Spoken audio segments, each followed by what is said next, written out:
time to get real. I want to see some crazy Wiz Biz.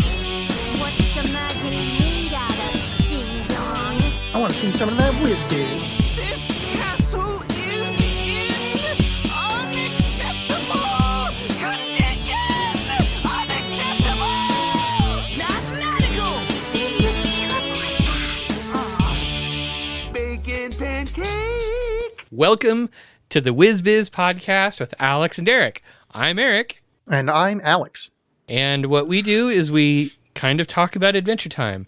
This episode, we're going to be covering Adventure Time Season 1, Episodes 9 and 10. The names of which I did not write down, but I'm sure Alex thankfully, did. I did. The names of Well, which good. are my two favorite people and memories of Boom Boom Mountain. Now, I'd like to point out that we are men in our 40s, and we're talking about something called Memories of Boom Boom Mountain. Well, we're going to spend a lot of time talking about Boom Boom when we get to that episode. So, Yes. you know. Though I do remember a song from either the late 80s or early 90s, which Boom Boom was a reference to having sex. The lyrics went something along the lines of, boom, boom, boom, let's go back to my room and we'll do it all night and I'll make you feel all right. Oh, yeah, I'm pretty sure that's a TikTok song now. Oh, is it? Oh, yeah. I mean, I knew that from TikTok because I'm young and cool and I'm definitely I on think it TikTok. sounds to me like it's a song from the 90s. I don't remember it from when it originally happened. So Yes. I would guess So mid-90s. When We I can was pretend not we're paying cool attention. and be like, hey, we're talking about sex stuff, like cool guys. Except that's not going to... It won't work, though. Once we get to the episode, it's going to become obvious why that won't really work. But What, you don't want to fuck that lady mountain?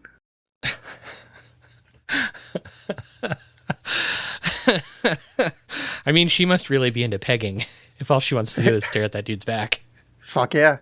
I mean, I'm not going to crag shame her.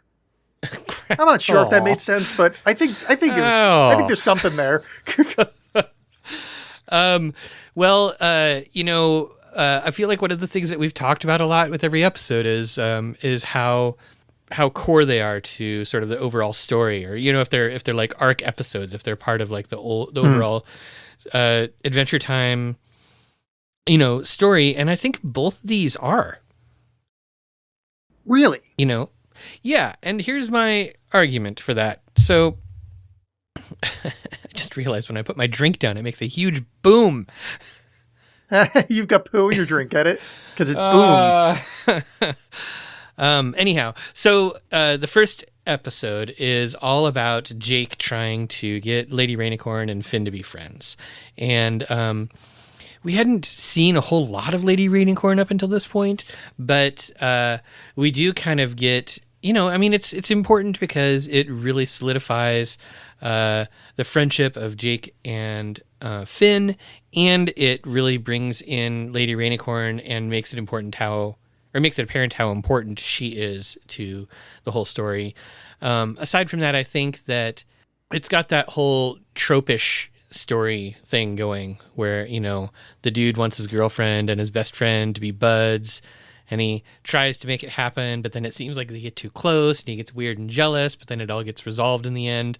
But then you throw in just some like plain old Adventure Time weirdness, like Jake is a magic dog, his girlfriend is a ginormous magic rainbow sausage from another dimension. I guess she's some sort of dog. She's too. a rainbow unicorn. Though, Yeah. I mean, I think we did break this down a little bit in a previous episode where Lady Unicorn showed up. She's technically not magic. She is normal for her dimension. Right. So she's magic here, but in her dimension, she's just normal. Is it magic here? No, she's magic in our dimension, but in her dimension, she's... What I mean to say is, all right. So if I went to another dimension where people couldn't, didn't have a digestive tract. Right, so they and weren't I went able there to and boom ate boom. something in front of them. Would that mean I'm magic there, or I'm just using the kind of requisites of my dimension, the normalcy of my dimension? Does that make it magic in the other? I think it does make it magic in the other. I think both of those things are true. You're both using your normalcy, but your normalcy is magic in the other dimension. So, and I'm only Eric, saying that, yes. did I just trick you into telling the audience that you believe my boom booms are magic? It wasn't a trick. No, I totally already Okay, thought fair that. enough. I'm sure I've tweeted this before. Dear Twitter, Alex's boom booms are magic. Love, Reverend Erik. So, anyhow, I love the part of the episode where they put the weird magic or the weird universal translator on Lady Rainicorn, Oh, yeah. and they have to switch her to old man voice. Yeah. So the voice selections on the Universal Translator are Old Man, Nightmare, and Nerdy Alien. Yeah. Which I just love Nightmare. It's such a setting. Oh yeah, but Nerdy Alien and Nightmare don't really even universally translate either. No. Yeah. Which I think a So they Universal would have had Translator is impossible anyway, so. Right. Unlike Magic Dogs, which we see all the time. Speaking of science, we skipped, I think, one of the funniest openings of an episode ever is that apparently outside of the treehouse where Finn and Jake live, there is a daily visitation from Science Cat and Shark. Yes. And they have a fight every day in which at the end of it, Finn beheads them with a sword and then they come back the next day healed. That is beautiful. I love it. It's so Valhalla. Yeah. You know, like in yeah. I totally forgot about that. I watched that episode a few days ago, and the heat has been scrambling my brains.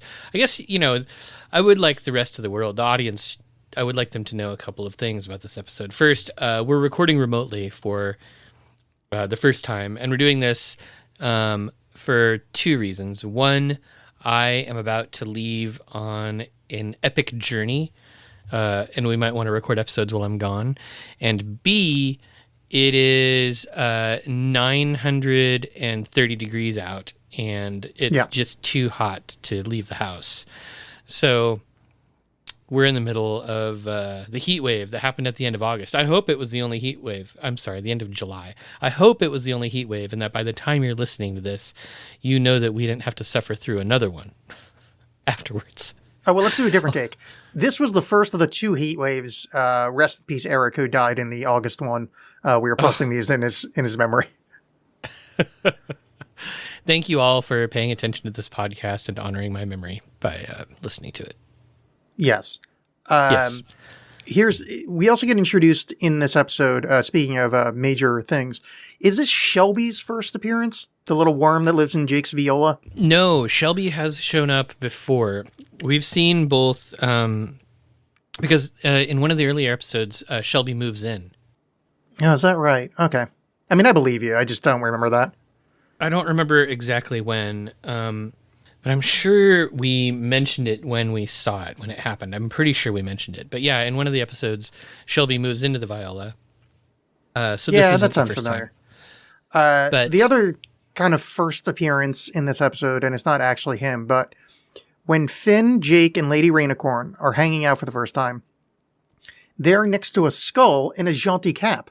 Very reminiscent of Death in the later seasons. Oh, I did not recognize that. That's interesting. I think maybe it's just coincidental character design kind of thing. I don't think it's actually like an early reference, but it's pretty deathy. Mm-hmm. Yeah, I kind of feel dumb. I didn't take notes for this episode. Usually I take a lot of notes, and this one I was kind of like, oh, whatever, I'll remember it well enough. But also there was that great scene where when Jake crashes his bike and he gets up again. It's the one where Shelby sort of pokes his head out. There's a leaf covering his nethers. Oh, yeah. Which I thought that was cute. Because you believe in shame. I thought it was cute. It was a cute reference. Yes, you find shame cute. You're on record as this. Now, hold on a second. Let's back up first. Is this meta shame? Is that what this is? I don't know. You're shaming me. I've been on the internet shame. for too long. I can't recognize the difference between meta and truth anymore. I mean, meta things can still be truth. No, meta just truth. means...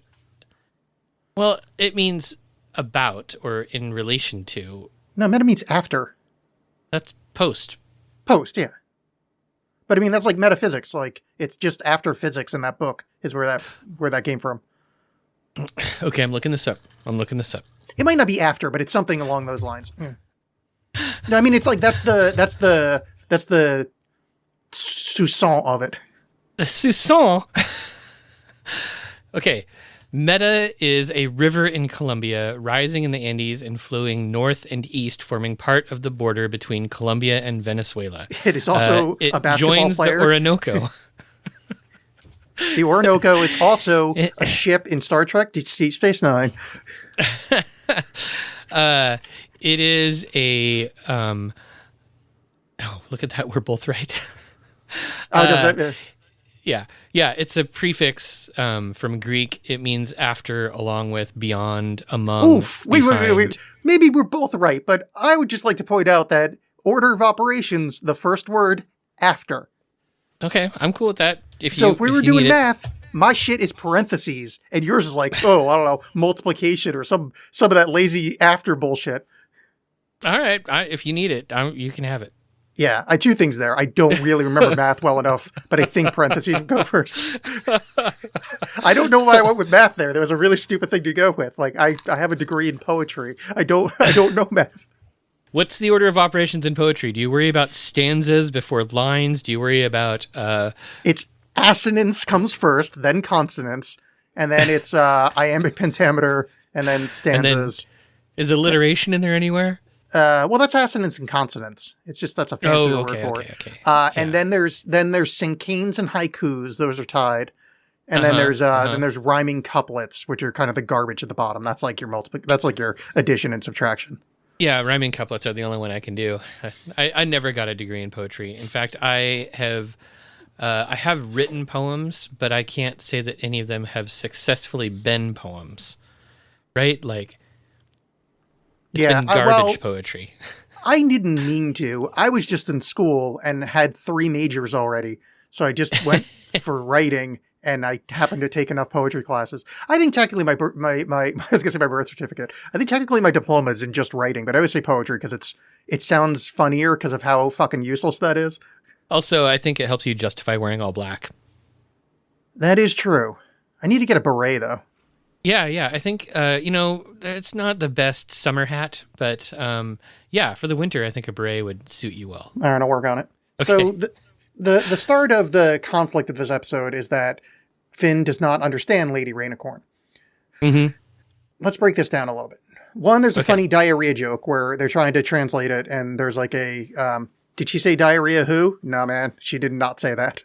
Which is a fun little joke. But so, and this actually goes more towards the Finn and Jake being friends thing. Mm-hmm. I guess you can be friends with your brother. But it's interesting that they keep doing the friends thing where they're canonically brothers. Yeah, I mean, they're both. You can be friends with your brother. Why not? Yeah, it just feels like... it works in Supernatural. No, but I don't think friction. Dean and I don't think they would say he's my friend. They would say that's my brother, and that actually means more on a dramatic level. True. Yeah. Well, I mean, I guess I don't. Maybe they're friends first. Yeah. No. Anyway. Yeah, I don't know. It's a good question. Yeah, that's what I'm here for. I'm the question guy. Definitely, it's something to think about. Yeah, I think the translation thing is interesting. Why can Jake speak Korean? That's what I want to know. This is where that was my next question. Okay. Jake is slightly older than Finn. That's established, but it's not like he lived a whole life before Finn. So how does he speak Korean? I don't know. I don't know how he speaks Korean. I wonder if. So, I mean, way later in the series, we learn about Jake's origins, and he is a weird alien species dog. And he was born very Athena-like, springing forth from his father's head, kind of. Yeah, true. I don't know. I mean, I assume it's just done as like a goofy, cute gimmick, but it's really kind of a odd mystery. Here's another follow-up mystery. And this is more about, this is almost like our meta conversation there. Is Lady Rainicorn speaking Korean on the show? Not the voice actress, But like, this is a post-apocalyptic world that she lives in, and she's from another dimension. So is she speaking the language that arose in Asia on Earth as we understand it? Or is this a coincidental Asian? Is this coincidental Korean? Is this an example of parallel linguistic development across dimensions? Something along those lines, yes. That's the question. Because how the hell would she speaking like what we know as Korean? It must be parallel linguistic development across dimensions. Like, that's the only answer I can think of, unless 1,000 years ago, during the Mushroom Wars, a portal opened up to the Rainicorn dimension, and a Korean linguist or a Korean animal trainer stepped through, made friends with the Rainicorns in a more technologically primitive state, and taught them language. And that's how they learned Korean. Okay. I mean, I think it's kind of, I don't like that you called them animals, though. That's a little weird. What would you call them? I mean, they're people. They're just, weirdly shaped people. Like, I don't think of Jake the dog as like an actual dog. He's like a person. He's an animal. They're all animals. So the only thing that isn't an animal in the entire series is Finn? No, Finn's not the entire an animal. series. Humans are animals too. Oh, okay, Humans are also no, that's animals. fine. All right, so you're going with the kind of, I'm genericizing. Yeah, or the kind of, what do you call that, materialist thing that, we are not ensouled creatures any different from the animals. We are animals ourselves.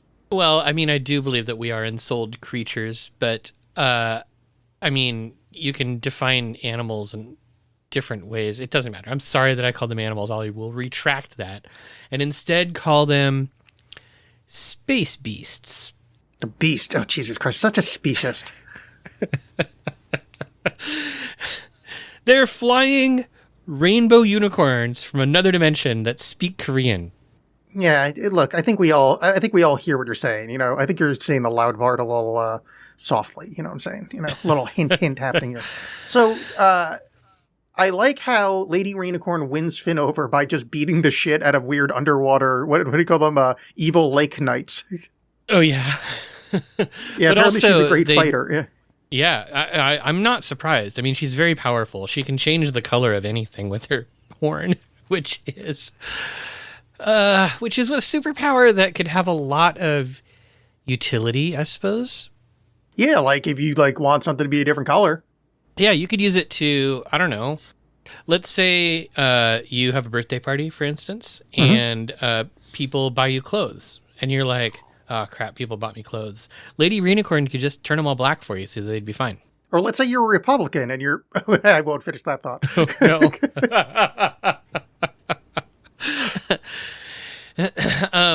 Yeah, I guess, but it is nice that they resolve everything in the end, even though I don't think that there's any... I feel like we spent a lot of time talking about this episode, and it doesn't really bring with it any surprises. Well, we didn't... I mean, most of the... we've been talking about bullshit around the episode. We haven't really talked about the episode all that much. Because we missed the whole, the second part of it, the second problem is that Lady Rainicorn and Finn start getting along too well, and Jake starts to get jealous. So much to the point that Rainicorn and Finn almost have like Tiffany! A bit of an affair. Yes. Right. So they have a bit of an affair. So Jake, to get back at them, being very, very male, this is how I'll get back at them. I will find another sexy, young, somewhat human to hang out and play music with and make Jake and Lady Rainicorn jealous. And that is Tiffany, the origin of Tiffany, Finn's nemesis. And Tiffany's important. Tiffany shows up again and again and again. Yeah. Well, maybe not that many agains, but Tiffany does show up quite a few times later on. So Tiffany does end up being an important character, especially in the later seasons. Doesn't Tiffany end up taking Death's place or something like that? Or correct. Yeah. So, so Tiffany is important. So if you're watching this for the first time, pay attention to Tiffany and remember him. Now, Tiffany is a little boy that has luxurious blonde hair. Where do we see that again? Because I don't think we've seen Finn's luxurious blonde mane yet. That's right. Yeah, he hasn't taken off his hat yet. So is Finn copying Tiffany's style? methinks. Well, I can't see how Tiffany would know Finn's style. Exactly. But I also think Finn just never got a haircut. Yeah, I know, but we got an hour to fill, so I'm just kind of coming up with shit. The other good thing about this episode is how it ends, where Finn says to Jake, "Let's never be stupid again," and Jake responds with, "Wait, let's always be stupid forever."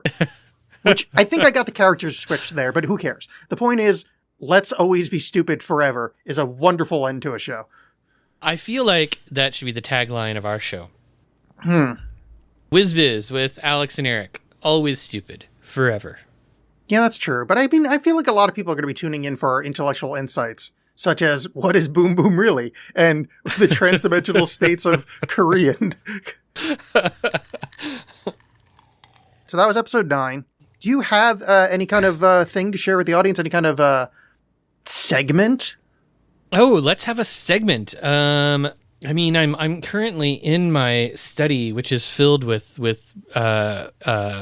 strange magical doodads and items. Let me think for a moment about what could be a show and tell item. Okay, you think for a moment. I'll do a look at the shiny rock I found, and then maybe after episode 10 we can we'll talk about episode 10, and then you can do your segment. So, shiny rock I found. That I didn't prepare for is this. Probably more than one, but this is the one I opened first. A eucatastrophe. A eucatastrophe. Is the A part of the word? EUCATA strophe. Eucatastrophe. Yeah. Eucatastrophe. Eucatastrophe.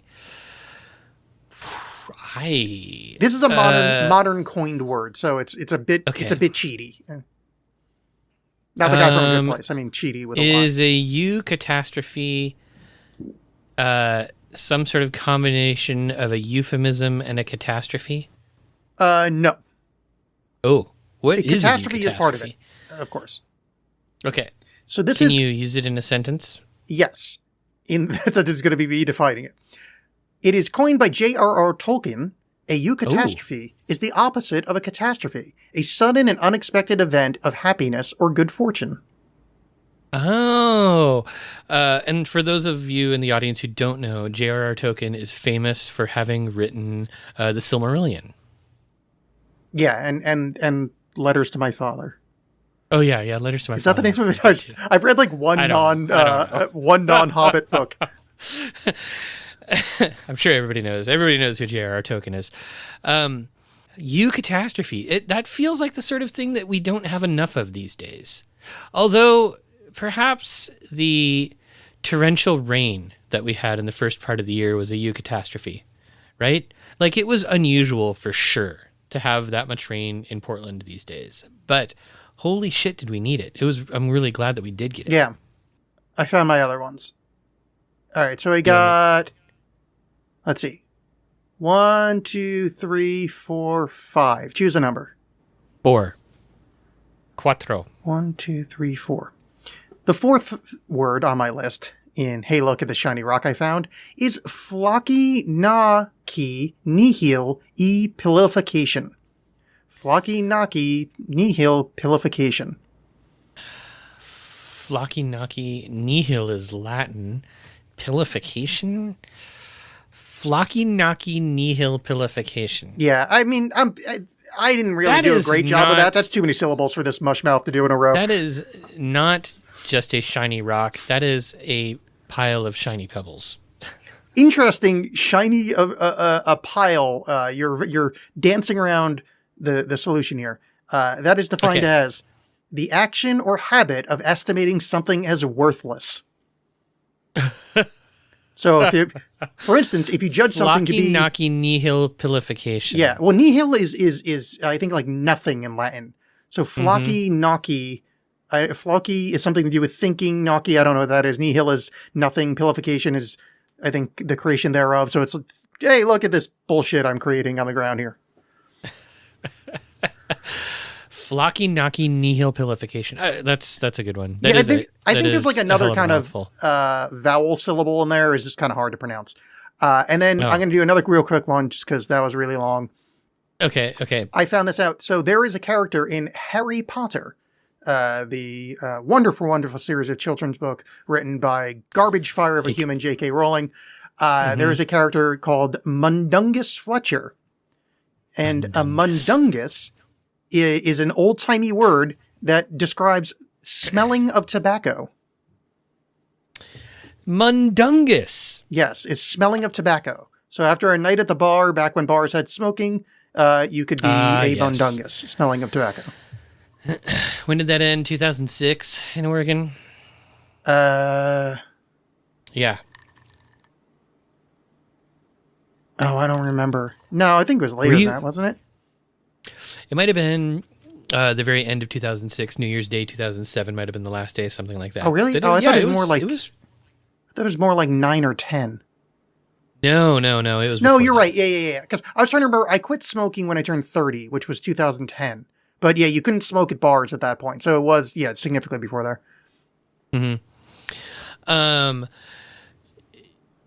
Mundungus. Mundungus. I've never heard. Yeah. All right. That's a good one. All three of your shiny rocks are shiny rocks that I had never seen before.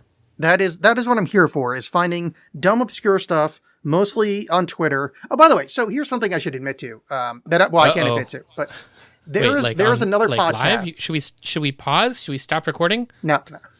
Oh. So there's this wonderful wordsmith. She used to work for the OED, Oxford English Dictionary. She has a dictionary corner on the lovely British show Countdown. Called Susie Dent. She is a lexicographer, and she is wonderful. And she tweets out a lot of words.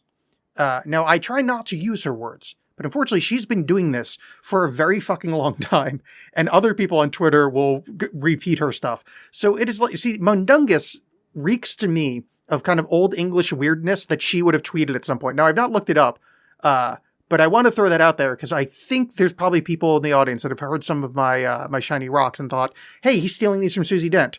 Yes, but through like probably 2 or 3 people in that kind of retweet kind of way. So I have no way of doing it. But yeah. Yeah, but at the same time, I think people in the audience shouldn't give you too much of a hard time because it doesn't matter how unusual these words are. There's still words in the English language, and you're talking about unusual words. Yeah, and there's a thing English. with word nerd people that like we do tend to attract to certain words. Like there's I don't remember if I did this on the show, but there's one of the words they invented for the fear of long words that every word nerd knows is like triskaidekaphobia or whatever. Oh no, yeah. It's hippopopododemonstrosesquippedalophobia. Now, it's such a dumb word, but it's because of its enormous stupidity that we're all aware of it. And I think like that flocky docky heliopilification thing is another one of those. There's also, and I don't know it, there's everybody in England around that area, Wales, knows there's this extraordinarily long railway stop in Wales that's like a paragraph long. Oh yeah, I have seen that name. Yes, I've heard. Yeah, there's some YouTube clip of an English London weatherman who's learned how to say it properly. Correct. Which I've seen that one as well. So anyway, I'm kind of preemptively jumping in front of the Alex, you're stealing this from somebody else. We can't really steal words, but the point is, we now got that out there. Susie Dent's great. I'm better though. So. Yeah. Oh. I mean, I'm not. I've never met Susie she's Dent. better than me in like every single sense of the word, but I was pretending I had confidence. Erik, boom, So, Alex. Let's go back to my room where we can do it all night and I'll make you feel right. I mean, that would work if you had like some, I don't know, amazing laxatives and chemical toilets. Why would I need a chemical toilet? Well, because your room doesn't have actual toilets in it, and I don't want to boom boom on the floor. Oh, I'm in my room as like my dwelling, the whole thing. I mean, there was a bathroom included. Oh yeah. I'm sure your bathroom. I have not boom boomed in your bathroom, and I but appreciate it looks that. It looks like it's totally sufficient for boom boom. Very functional toilet flushes, the water refills. I have a bidet. I request you don't use that, but it's. Why would you request that I don't use the bidet? What's wrong with your bidet? No, my bidet's great. It's just my bidet. Just feel like it's a little intimate. What, you don't share bidets? Oh God, what are you gonna borrow my fuck sleeve next? No, that's disgusting. Yeah, so it's used by bidet, you grosso. Bidets are clean. Not the way Like I what? use Does them. yours get covered in boom boom? No, I just thought it'd be funny to be territorial about a bidet. I don't know. I just say weird shit and just hope it goes somewhere. That's really the secret of my I'm podcasting just saying success. this is where it's all going to end. This is where it's the boom boom bidet wars of 2022.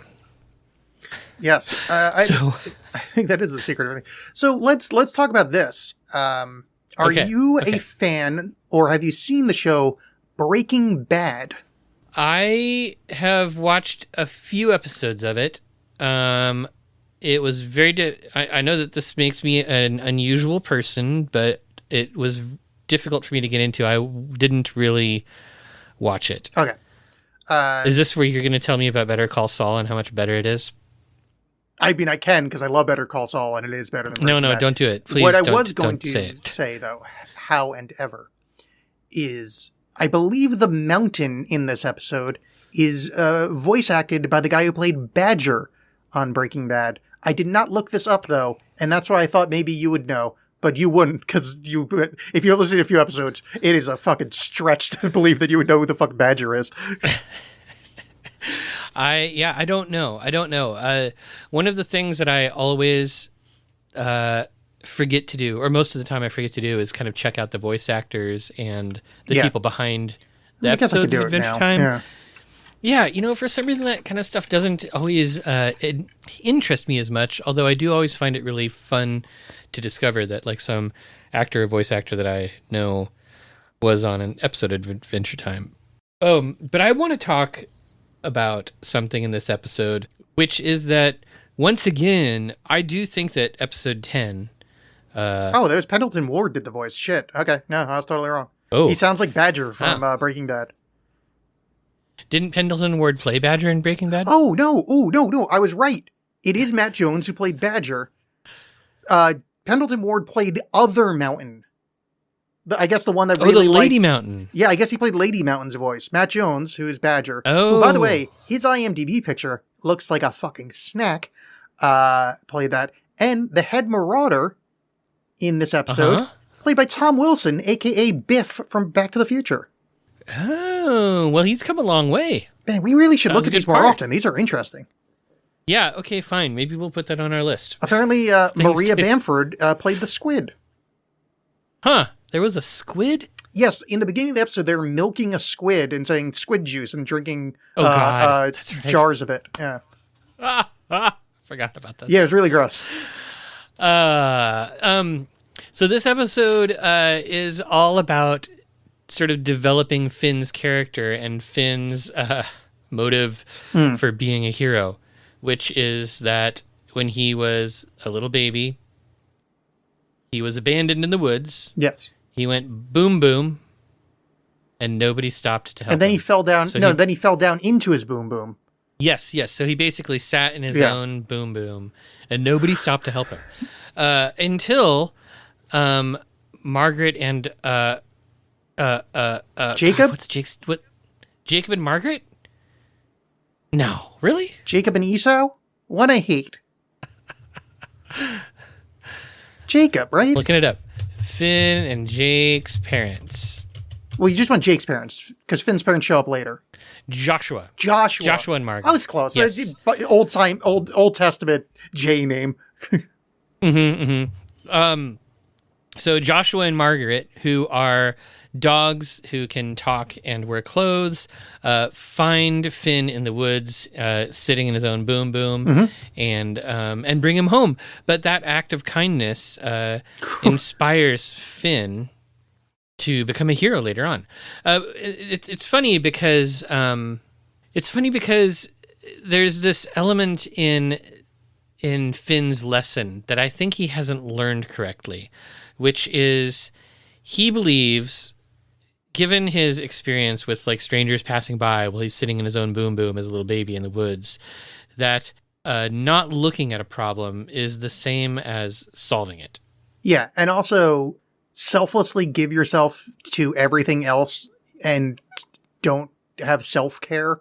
Like therapists will teach you this is bad. Like this is an over amount of empathy, which can be toxic. Yes, and I think it's going to bite him in the ass if he continues on that route. Yeah, especially since everything he does is a very temporary solution. Yeah, swinging back around though. Okay. I think we need to just have a quick mention of the fact that Joshua and what's the mom's name? I already forgot. Margaret. Joshua and Margaret both talk like they're like that transatlantic 1930s accent. And they're totally making fun of that accent. There's a wonderful bit of dialogue here where she's like, "Oh, I'll just pick up this baby and give it kisses. That's the only thing it needs." "Oh, Margaret, now that you kissed that boom boom baby, I'm not going to give you any sugar till you get home and wash your dirty, dirty mouth." It is this wonderful. Which, by the way, I love you. You do that well. I was just about to say that. I'm shocked how I'm not good at stuff. I was like, "Ooh, I kind of did that. I kind of did that. Okay." Maybe the transatlantic accent is sort of based on New Jersey. Well, I mean, that's half of it. I mean, it's literally between the New York, New Jersey, and England. It's the idea of transatlantic. Yeah. So you're kind of halfway there. Which is also accent. lyrics to "Living on a Prayer" by Bon Jovi from New Jersey. Oh my God, it's all connected. It is. Oh, and Bon Jovi also sat down in his own boom boom, which is why he became a rock star. And as we all know, that's Latin for good Jovi.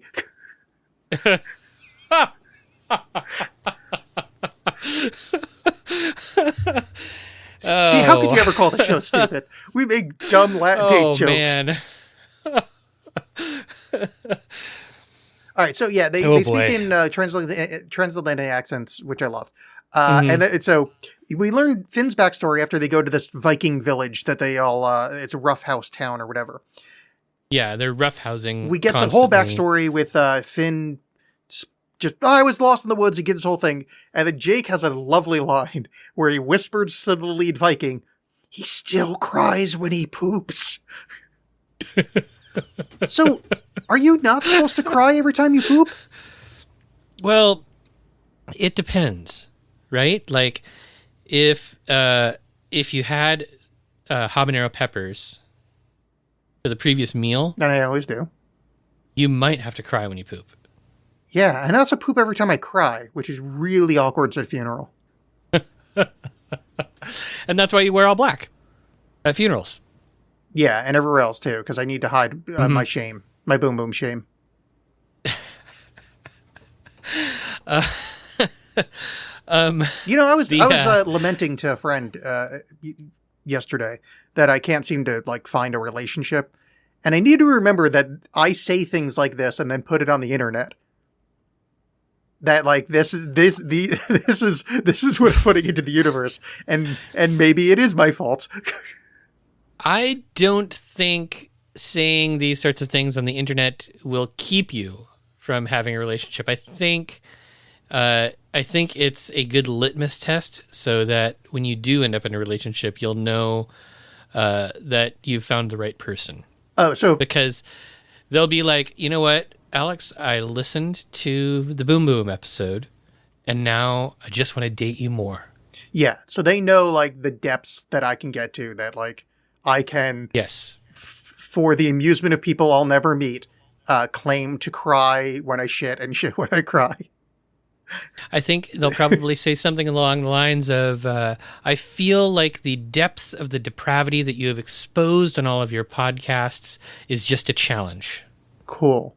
Well, any single ladies in the Portland metro region, I'm at Alex Bowen on Twitter. Slip into those DMs. I'm there. I'm there. I'm a giving lover. I'll make you laugh. Give me a massage. I mean, I'm swinging. And there's probably going to be some boom boom. Swinging some big leather. I'll tell you that. Just the biggest of genitals. I mean, boy howdy. You're like, man, what size are those? And you're like, wow, they're so big. I'm good at sexy talk, aren't I? No. Shit. No, sorry. All right, sorry. So I'll add that to the list. So in the town of roughhousing, the first attempt at a solution, Finn talks to the mountain, and he goes back and he says, "Hey guys, can you just kind of tone down the roughhousing?" And the way they do this is by tying ducks to their hands and get. Oh, it's such a bad idea. They I tied thought it was ducks smart. and rats and pigs. One of the guys had snakes tied to his head. Yeah, later they have crocodiles. The one guy's got crocodiles in his arms. But I mean, there's no way that that's not going to hurt the animals. And which the mountain points out. Like, this is Yeah. even worse. They're punching animals now. Yeah. Oh, you can tenderize the meat though. I'm, assuming they're meat eaters. I suspect that mountain's probably a vegan. Yeah, but who cares if vegans cry? Well, if a vegan was crying boulders, everybody would care. Yeah, that's true. Vegans are like the earth. You want to talk about boom boom and crying. The mountain's crying is literally boom boom, boom boom, boom boom, boom boom. Oh, so you're saying he's like me and he shits out of his eyes when he cries. I'm very sick. I don't know where else he would shit. No, but I'm saying that like perhaps that is a reference. Perhaps that's part of Adventure Time being clever. Is the boom boom and the boulders coming out of the eyeballs. I mean, I'm just saying maybe they were being clever. I think you're right. I think they were being clever. And I think good job, Pendleton Ward. 20 points. Yeah. Arbitrary 20 points. 20 points. One of the things that's kind of horrifying about this episode, though, is the idea that, like, anything in this world can be sentient. Like, Yeah. and we come across this later. Isn't there an episode where they have sentient sandwiches? Oh, I think so. Yes. I mean, Yes, there's there's a sentient sentient clouds. sandwich episode. Yeah. But these mountains are friggin' alive, Yeah. and they have feelings and opinions, and there's more than one of them in the same mountain range, and one of them only wants to look at mountain butts, Mountain backs. which is also pretty weird. Yeah, I mean, you know what they meant. No, I think they're backs. I think Well, people are like kind of into the back. okay. It's strong. It's, it's like Atlas. Right. Yeah. Well, they showed it. It was grassy. Yeah. It was very green. Yeah. Well, I think ladies dig like a hairy guy, like a hirsute kind of Or person. like a sort of a mossy back. I think they really dig a back that's yeah. covered in I mean, moss and not maybe on some humans trees. though, because that's gross. But on I don't know. I mean, Swamp Thing. Have you seen? yeah, Swamp I was Thing? gonna say, on mountains, on Swamp Thing, on Moss Man from He-Man, that's all good. But like on just regular humans, no.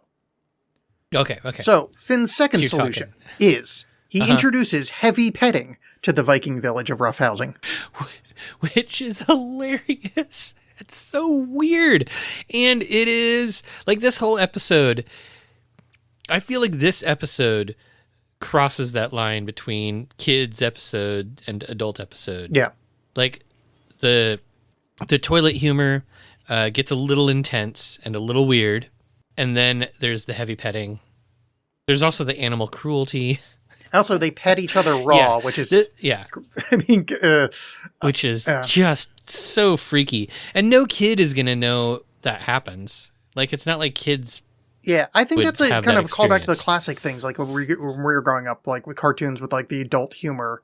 That's, I mean, Mm-hmm. the idea is that kids will never get it, so why bother hiding it? As long as it's couched Right. in a verbal joke, kids are going to go, hey, I wonder if petting has a secondary idea that I don't know about. So you're saying children just sort of like lack the sophistication to understand the depth of Pendleton Ward's humor. Absolutely. Hey, here's Well, something can we I give him another 20 points for this? Yeah, fuck, you can have 30. Okay, cool. Here's something I learned Okay. yesterday, and it's going to make you hate England. Okay. In England, they don't call it petting your dog. They call it stroking, which is fucking gross. I mean, it's sure it's fine for them, but like, as people that speak what I like to call the evolved form of English, American, they stroke Now their there pets. is no way. Okay, I'm not going to look this up because I want it to No, be true, but but I honestly I heard it in context of an English person saying it, not as a joke. He was referring to stroking his dog. They just okay. I'm just sort of thinking back. You remember what was the TV show? With Blackadder. the department store. No. Black The one in the Books. department. Blackie It's Python. from before Black Books. You never watched this TV show. It was, oh my God, I can't remember the name of the TV show, but it was on PBS when we were kids, and it was this really stupid, raunchy British comedy that took place in a department store. It was really stupid. No, I don't But think there I was know this it. older lady who was like an old cat lady who always talked about going home and stroking your pussy or something. And it was like the joke, the double entendre joke. Yeah. No, but I mean, I think it's because I'm Googling stroking my dog, British. Okay. Turn on safe search. Oh, here we go. Do you stroke or pet a dog? Word reference. There's the first thing. Do dogs like being stroked? UK. What does stroking a dog mean in America? Ooh. So yeah, I think this is all evidence of the fact that English people either use the term stroke to refer to as pets, or there's some real deep fucking dirty stuff happening in England that we don't know about.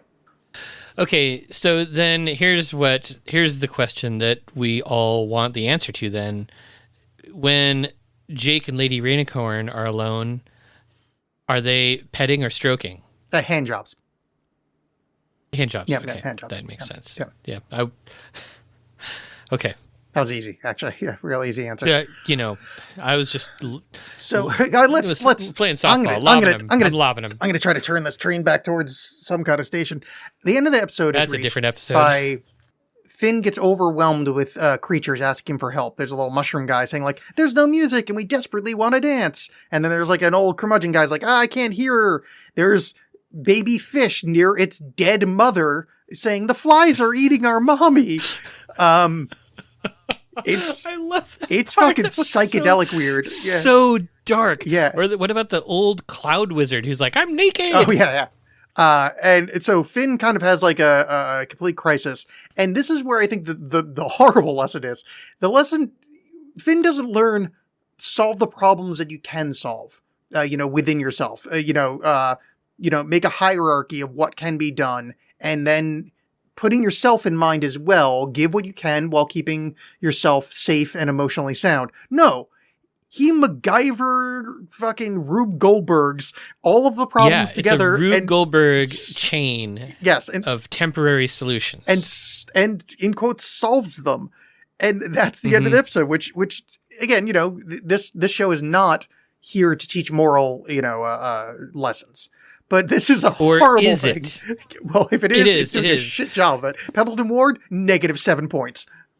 I loved the original solution that Finn, or not the original solution, but the solution that Finn came up with, where once he explained to the roughhousing Vikings that the mountain didn't want to watch them roughhousing, they were like, "Well, why don't we just turn the mountain around?" Oh yeah. Now there was a really obvious solution that nobody mentioned in the entire episode, which was move the village. That's their ancestral homeland, dude. That's colonizer thinking. That's right. The mountain does say that he's been watching them for hundreds of years. Yeah. So, yeah, they've been there for centuries. The mountain hasn't really lodged a complaint until then. Nobody's been able to hear it speak or cry until that point. Because remember how surprised the roughhousers are? It's a funny line. They're like, "Holy shit, this mountain can talk." That's a really funny line, yeah. Yeah, but it really something changed recently. That mountain wasn't able to make noise until recently, I think. There must have been something else going on. How did the mountain start making noise? No, well, maybe it's this. Is that the mountains always made noise, and they were so apart from their spiritual nature that they don't understand the kind of, the Hayao Miyazaki-like world that they were living in. And so they just thought, oh, the mountain's having an earthquake, but really, it's the weeping of the mountain. I don't know about that, because I think that the true spiritual nature of the roughhousers, and the reason that they have to keep roughhousing, is that sort of being locked in physical competition with their fellows. Like, that makes them who they are. That is their spiritual nature, and it is not loud enough to cover up the crying. Finn can hear it. Yeah, but Finn is much more in touch with the world. He's a liminal traveler between these like disparate realms. What I'm saying is in the Japanese kind of Shinto way, the kami of the mountain is not communicating with the kind of Viking ruffians down there. Or maybe the kami of the mountain is sitting there saying, what a desperate state the world is in, that the only way these men can show affection to each other is with violence, and often violence via duck. Why can't they just hold hands or go to the mall or just have a pleasant conversation? But no, society has bred that out of them. The only way they know how to say, "Hey, you know what, man? I love you," is to punch each other across the face. So Eric, I'll say this to you. to try to break down the stigma. Next time I see you, I'm going to punch you in your stupid fucking face. Hey, I'm bringing a chainsaw. I'm going to bring a crocodile. Hey, this dolphin fell in love with me. I love it, which is so. That's another thing I love about this episode. You know, we sort of made fun of a bunch of the earlier episodes in the season so far because they had sort of like Finn learning the wrong lesson or something like that. In this episode, the wrong lesson kind of like repeats throughout, but the end scene, you're just reminded that there's a level of absurdity in Adventure Time that you know you have to just love. Yes, like the scene of them riding away on the dolphin with Finn shouting, "It's adventure time!" is pretty much what the whole show is about. Or, if I may posit this, we are in a post-apocalyptic wasteland. Maybe these are the dolphin descendants of the experiments of Dr. John Lilly. The dolphin, that experiment that they had the dolphin live with that lady and they both did LSD and she started giving the dolphin hand jobs. Maybe these are their descendants. And the dolphin did fall in love with him. I mean, we already know that Jake is super lovable. Lady Rainicorn fell in love with him. Yeah. Do you think Lady Rainicorn is going to be jealous that Jake is hanging out with this dolphin that obviously has feelings for him? Is this going to be a problem? Yeah, it does have a pretty nice fluke. Yeah, let's hope they never explore that. And by hope, I mean, I know they don't because we've watched all the episodes. Yeah, that's all I got for episode 10 of season 1 of Adventure Time. Pendleton Ward has gained 53 points this episode. Oh, that's pretty good. Where did those extra 3 come from? No, he got 60. I subtracted 7 for something arbitrary. Oh, okay. That makes sense. Well, I think that when it comes time to explore whatever my segment is that I was supposed to come up with, you might have to subtract more of his points. All right. Why would he subtract points? Because you were ill prepared. Well, I mean, I don't get points. Pendleton Ward is the only one who gets points. Oh, you didn't realize you weren't getting points? Dude, you're behind 60 at this point. Then I might have to be behind even more. Okay, here I am sitting at my desk. I'm kind of looking around, Eric, being like, sorry, wait, let me pause. Show and tell? Well, let me posit an idea to you. One of our segments, which is kind of where I was going before, and I forgot that's why I pitched it to you. One of our segments that we've established is, what are you reading? What are you watching? Tell us about what you were imbibing intellectually at the moment, which if that's an option. Yeah. Oh, no. I do have some things to talk about. First, one of the things that I am imbibing intellectually is a gin and tonic. Is that a mason jar? And it is not a mason jar. Well, I don't know, but it's better than a mason jar. My glass has a story. Woo. Long ago. So I guess we should explain. This is it's basically a drinking jar, and it's Lagunitas. It's from Lagunitas Brewery. So long ago, 11 years ago, more than 11 years ago, almost 12 years ago, probably when I first moved to Portland, I ended up living in North Portland for a while, and I was going to Cerveza pretty regularly, and I think I was following them on Twitter or conversing with them on Twitter a lot, and they tweeted that they got in a bunch of these cool Lagunitas drinking jars that they were giving away to anybody who came in and bought a pint of Lagunitas. And I was like, oh, that sounds super cool. So I tweeted at them and I was like, you guys, I can't come in today. Will you save me one? And they were like, yeah, of course, no problem. And I didn't make it in until like a week later. And one of the owners of Cerveza like recognized me from my tweet or something. And the minute I walked in, he walked up, he goes, here's your drinking jar. Oh, that's sweet. And so I've managed to hold on to it ever since somehow. Yeah. Anyhow, gin and tonics are, they are a hot weather drink. They are good for fighting malaria. Well, okay, so I mean, the theory is, of course, that they're good for fighting malaria and scurvy, since they've got limes and quinine, tonic water in them. Of course, limes don't actually have enough vitamin C to fight off scurvy.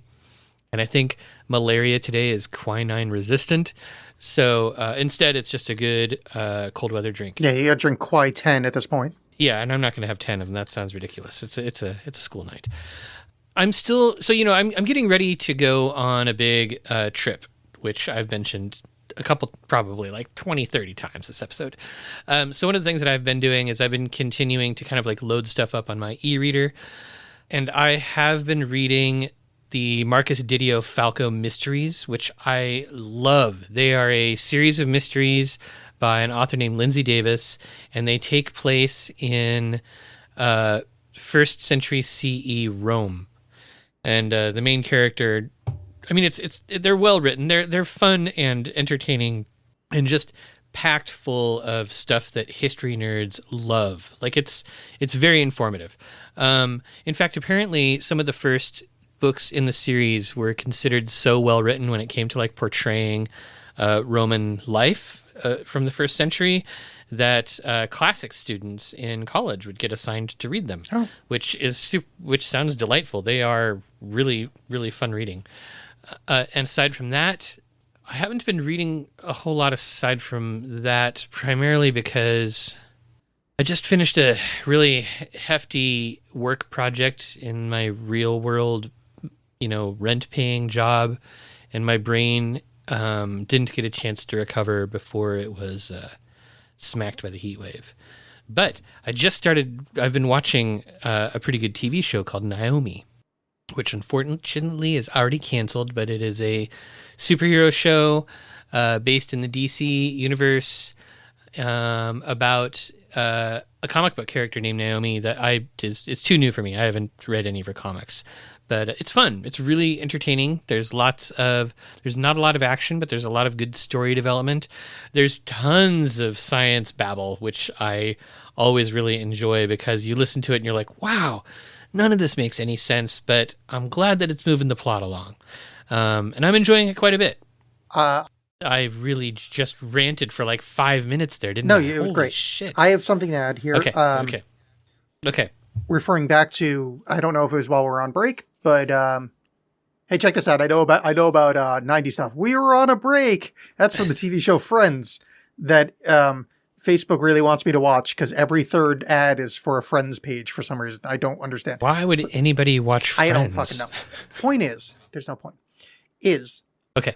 I have been listening to a podcast called the Better Call Saul Insider Podcast, which is... So, hold on. What's Better Call Saul again? The Breaking Bad sequel. Yeah, I know. We referenced it earlier. Doesn't everybody know Better Call Saul? Okay, I'm sorry. Keep going. Talk about the podcast. We were talking about Better Call Saul. Remember? It's like the greatest show ever? Yes. Remember? We were talking about it before? Right. That's the one with the two brothers who go fight like zombies. Exactly, with Badger. Werewolves and stuff, so right? Yeah. It is a podcast that they do one episode of the podcast for every episode of the show, starting in season 1, but it's with both the creators, the lead editor, frequently the writer of the show, oftentimes one of the main actors on the show. And they just talk about the episode for like a significant amount of time. And it is fucking delightful. Vince Gilligan and the other guy that like did Breaking Bad and Better Call Saul are really like down to earth, like regular ass dudes. It's quite refreshing. And Jonathan Banks, who is one of the regulars on the show, is this grizzled old actor type. Well, he's grizzled old guy on screen frequently. That's what he's cast at. He's Mike Ehrmantraut in Breaking Bad and Better Call Saul.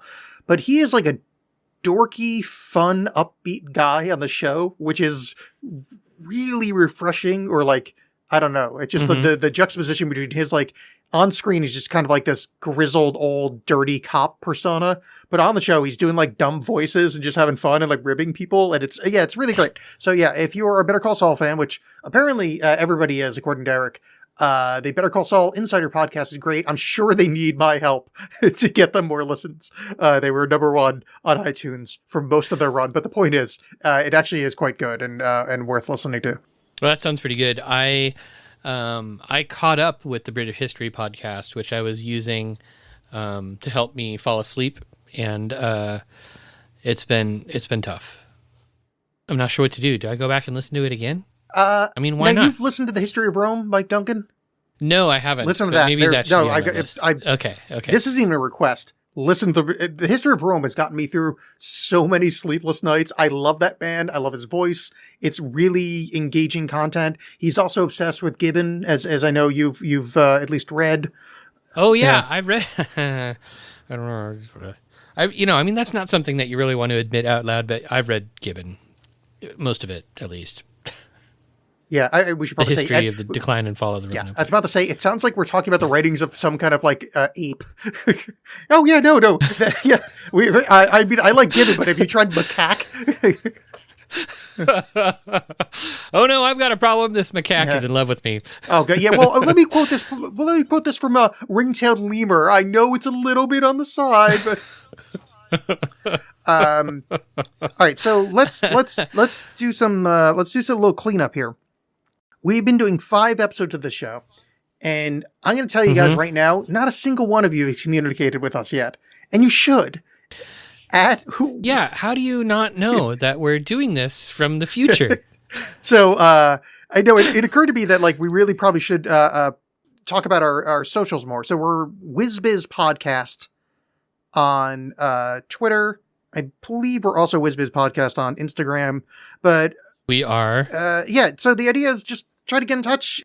Do you remember our Gmail address? That'd be nice.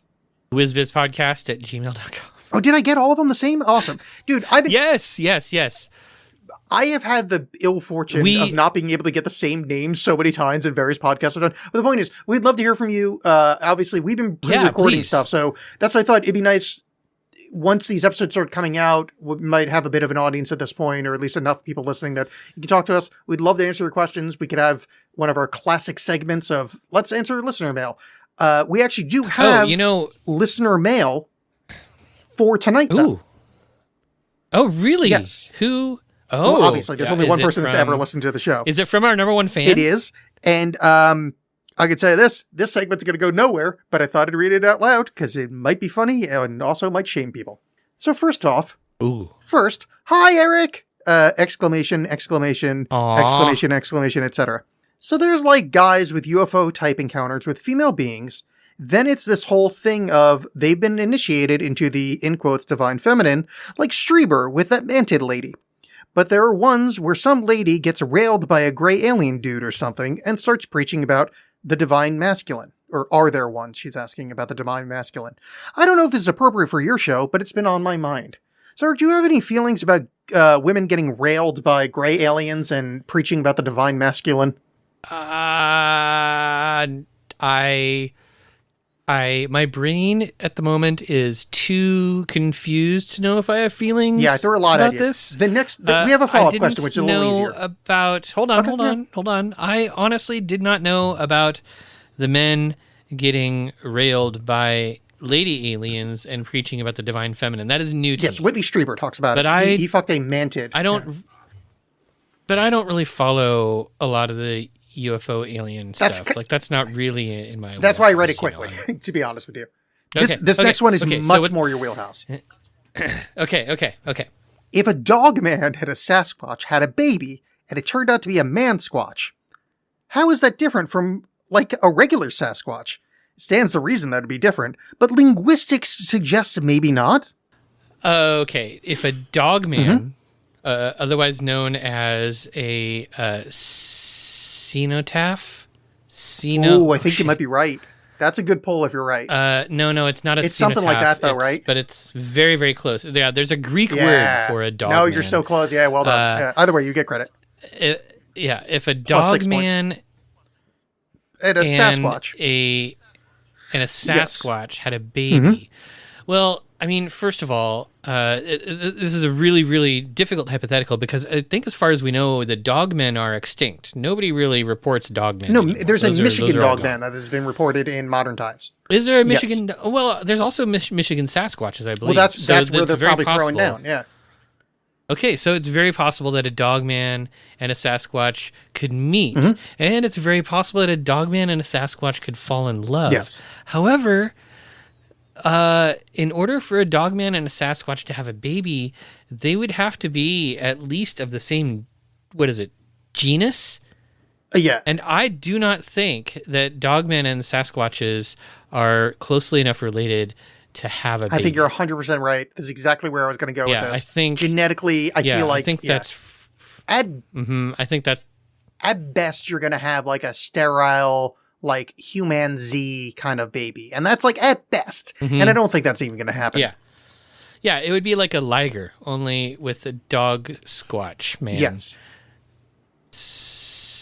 And also, I think we also can see that like dogmen are not particularly personable, or they're not particularly good at finding mates. Like that's why we don't have very many reports about them anymore. Yeah, why else would you live in Michigan? Dogmen used to be all over ancient Greece, right? But now we don't have like there's one left, and he's in northern Michigan. He probably just eats cheese and listens to Ted Nugent. If I may posit another theory, though, Eric, maybe they were too successful with breeding with human women, and all the dog stuff got bred out.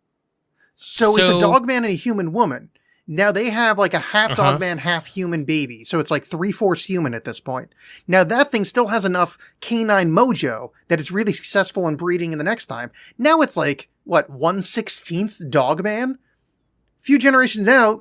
Okay, so I think I see where you're going with this, which is that eventually the human dogman hybrid would be so human that it could mate with a Sasquatch. Can humans mate with Sasquatches? Is this a thing? They can definitely fuck them. I know that from experience. I don't know about like actually have like viable offspring. Okay, and to the best when of my a knowledge. human fucks a Sasquatch, do they end up talking about the divine masculine and the divine feminine, or are they like, holy shit, I really need some antihistamines. It turns out I'm allergic to Sasquatch dander. Yeah, I think it's more along that lines and like, oh my god, the smell's so awful.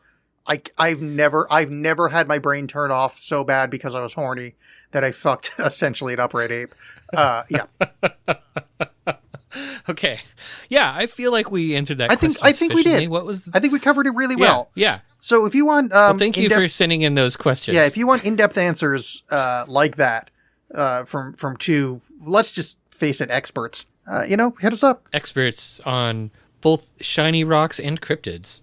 Yeah, I mean, don't even get me started on chupacabras. I won't. I promise. Because talk about sucky, you know what I'm saying? Nope. Oh, nope. Chupacabra is a goat. I don't. Is a goat sucker. Nope. Not listening. No, I was just saying it means goat sucker in Spanish. I know. And I'm just saying I'm a goat. Goat in modern language means the greatest of all time. I was explaining to you earlier about modern language. I thought it was God of all things. Oh, I've heard greatest of all time, but that's fine too. Yeah, I think the same. I think goat ends up meaning God of all things in a lot of Masonic conspiracies. Oh no, this is like Michael Jordan is the GOAT at basketball. No, this is like a modern. There's no Masonic thing here.